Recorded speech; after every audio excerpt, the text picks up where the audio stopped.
प्राचीन समय में एक ब्राह्मण था। वे रोज पीपल में जल चढ़ाता था। एक दिन पीपल के पेड़ से एक लड़की की आवाज आई, पिताजी मैं आपके साथ चलूंगी। आवाज कहाँ से आ रही है ये सोच सोच कर ब्राह्मण कमजोर होने लगा। ब्राह्मण की पत्नी बोली कि क्या बात है, आप क्यों कमजोर हो रहे हो? तब ब्राह्मण बोला कि जब मैं पीपल में जल चढ़ाने जाता हूँ तो उसमें से एक लड़की की आवाज आती है, पिताजी मैं आपके साथ चलूंगी। ब्राह्मण की पत्नी कहती है कि ठीक है, कल उसे अपने साथ ले आना। जहाँ 6 लड़कियां हैं वहाँ 7वीं भी पल जाएगी। ब्राह्मण अगले दिन उसे अपने घर ले आया। ब्राह्मण आटा मांगने गया तो उसे थैला भर के आटा मिला। ब्राह्मण की पत्नी आटा छानने लगी तो बेटी बोली दिखाना, मैं छान देती हूँ।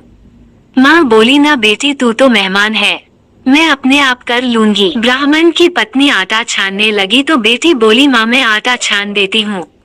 माँ बोली ना बेटी, तू तो मेहमान है, मैं अपने आप कर लूंगी। बेटी ने आटा छाना, पूरी परात भर गई। बेटी जब खाना बनाने लगी तब भी माँ ने कहा ना बेटी, तेरा हाथ जल जाएगा। बेटी बोली नहीं माँ, आप बैठो, मैं खाना अपने आप बना लूंगी।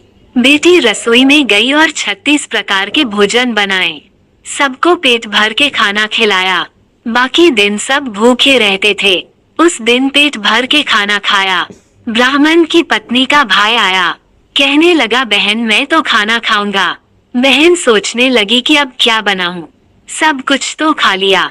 बेटी बोली माँ क्या बात है, क्यों परेशान हो? माँ बोली बेटी तेरा मामा आया है, खाना खाएगा और खाने को कुछ भी नहीं है। बेटी बोली माँ आप परेशान मत हो।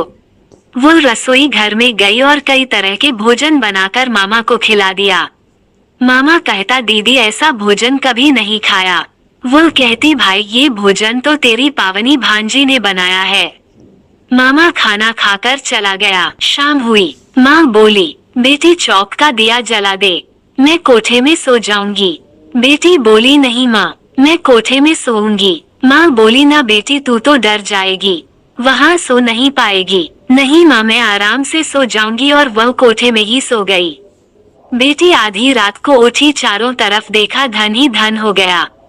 वह बाहर जाने लगी। बाहर बूढ़ा ब्राह्मण सो रहा था। वह बोला बेटी कहाँ जा रही हो? बेटी बोली मैं लक्ष्मी माता हूँ, इनकी दरिद्रता दूर करने आई थी, तेरी भी दरिद्रता दूर कर देती हूँ। उसके घर में चारों तरफ आंखें घुमाई, धन ही धन हो गया।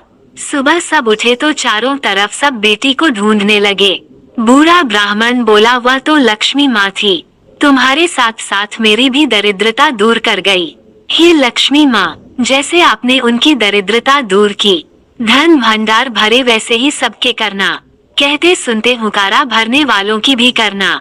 बोलो लक्ष्मी माँ की जय। दोस्तों आप सबको ये कहानी कैसी लगी जरूर बताइएगा।